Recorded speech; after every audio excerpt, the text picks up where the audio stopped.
Hello বন্ধুরা, আসসালামু আলাইকুম। সবাই কেমন আছো? আশা করি সবাই অনেক ভালো আছো। আমিও তোমাদের দোয়ায় আল্লাহর রহমতে অনেক ভালো আছি। বন্ধুরা, আজকে আবার চলে এসেছি তোমাদের সাথে। আজকে আমার দুপুরে যে সমস্ত রেসিপি বাসায় রান্না করেছি সেই সমস্ত রেসিপি নিয়ে তোমাদের সামনে আমি স্বপ্না রান্নাঘর হাজির হয়ে গেলাম।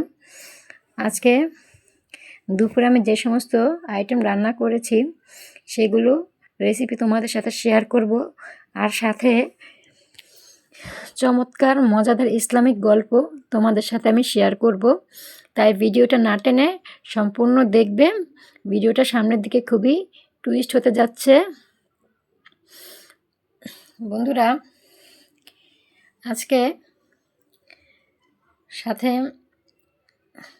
আজকে যে ইসলামিক গল্পটা নিয়ে আমি তোমাদের সাথে আলোচনা করব, খুবই চমৎকার আর মজাদার হতে যাচ্ছে আমার সেই ইসলামিক গল্পটা।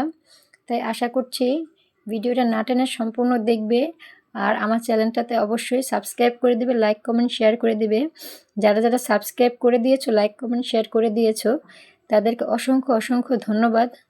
আর যারা এখনও সাবস্ক্রাইব করোনি, লাইক কমেন্ট শেয়ার কিছুই করোনি, তাদেরকে অনুরোধ তারা অবশ্যই আমাকে সাবস্ক্রাইব, লাইক কমেন্ট শেয়ার করে দেবে।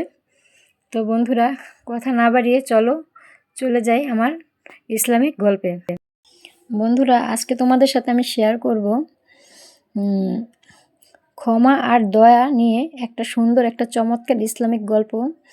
ভিডিওটা না দেখলে পুরোই মিস করবে, তাই না টেনে ভিডিওটা সামনের দিকে অনেক টুইস্ট হতে যাচ্ছে, সম্পূর্ণ দেখবে। দেখলে বুঝতে পারবে আমার ভিডিওটা কত চমৎকার সুন্দর একটা গল্প তোমাদের সাথে শেয়ার করব, আর সাথে আমার মজাদার মজাদার রেসিপিগুলো রান্না তোমাদের সাথে শেয়ার করব। তো বন্ধুরা, চলে যাচ্ছি আমার মেন গল্পে। একটা ছোট শহরে এক যুবক থাকতো। সে খুব রাগী স্বভাবের ছিল।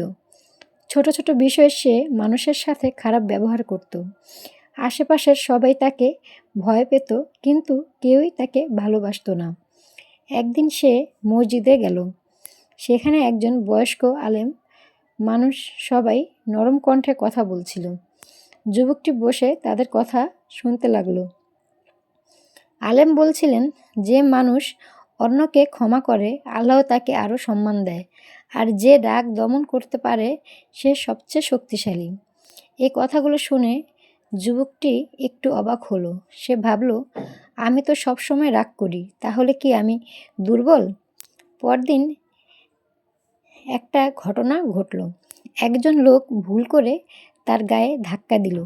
আগের মতো সে খুব রেগে যেত, কিন্তু এবার সে আলেমের কথায় কিছু মনে করল না। সে গভীরভাবে ভাবল, তারপর শান্তভাবে বলল, সমস্যা নেই, এটা তো ভুল হয়েছে। লোকটি অবাক হয়ে গেল। সে বলল, ভাই, আপনি খুব ভালো মানুষ। এই ছোট ঘটনাটি যুবকের মনে পরিবর্তন এনে দিল। সে বুঝল, রাগ দেখানো সহজ, কিন্তু ক্ষমা করে আসল শক্তি। এরপর থেকে সে ধীরে ধীরে নিজের আচরণ বদলাতে লাগলো। মানুষের সাথে ভালো ব্যবহার করলো, সাহায্য করলো, আর সবসময় চেষ্টা করলো শান্ত থাকতে। কিছুদিন পর সেই মানুষগুলো যারা তাকে ভয় পেত, তারাই তাকে ভালোবাসতে শুরু করলো। একদিন সে আবারও সে আলেমের কাছে গেল এবং বলল, আপনার একটি কথা আমার জীবন বদলে দিয়েছে।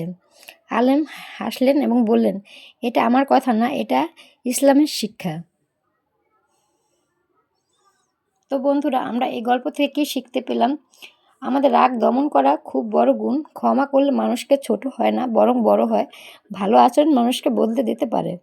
তো বন্ধুরা, আমার গল্পটা যদি তোমাদের ভালো লাগে, তাহলে অবশ্যই আমার চ্যানেলটাকে সাবস্ক্রাইব করে দেবে, লাইক কমেন্ট শেয়ার করে দেবে। এরকম অসংখ্য অসংখ্য ইসলামিক গল্প ও হাদিস রয়েছে যেগুলো আমি তোমাদের সাথে শেয়ার করতে চাই।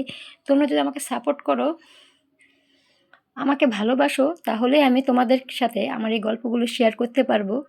এরকম আমার জানা অনেক অসংখ্য ইসলামিক গল্প আছে, আমি যেগুলো তোমাদের সাথে শেয়ার করতে চাই।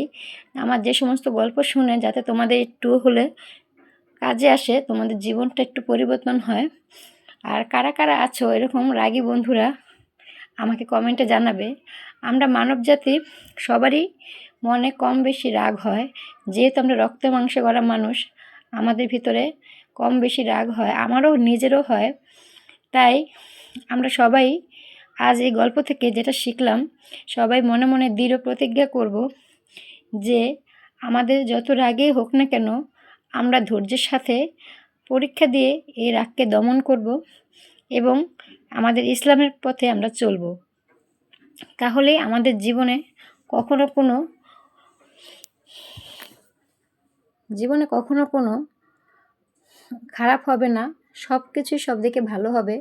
আমরা সব কাজেই সবসময় উন্নতি করতে পারবো আর মানুষের ভালোবাসা সহজেই অর্জন করে নিতে পারবো। তো বন্ধুরা,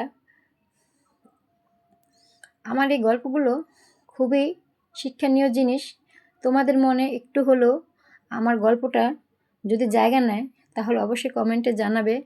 আর আমার রেসিপিগুলো আজকে কীরকম হলো, আজকে গরুর মাংস রান্না করলাম, করলা ভাজি করলাম, তারপরে সাজনা দিয়ে ডাল রান্না করলাম। এখন যেহেতু সাজনার দিন, তাই সাজনা না খেলেই নয়। আমার তো সাজনা খেতে খুবই ভালো লাগে। তোমাদের কীরকম লাগে বন্ধুরা অবশ্যই কমেন্টে জানাবে। আর সাথে ছিল বেগুন ভাজা। চমৎকার রেসিপি। তো তোমাদের কীরকম লাগলো আমার আজকে দুপুরের আইটেমটা, তোমাদের সাথে শেয়ার করলাম। অবশ্যই আমাকে জানাবে। আজকে এই পর্যন্ত, ধন্যবাদ সবাইকে।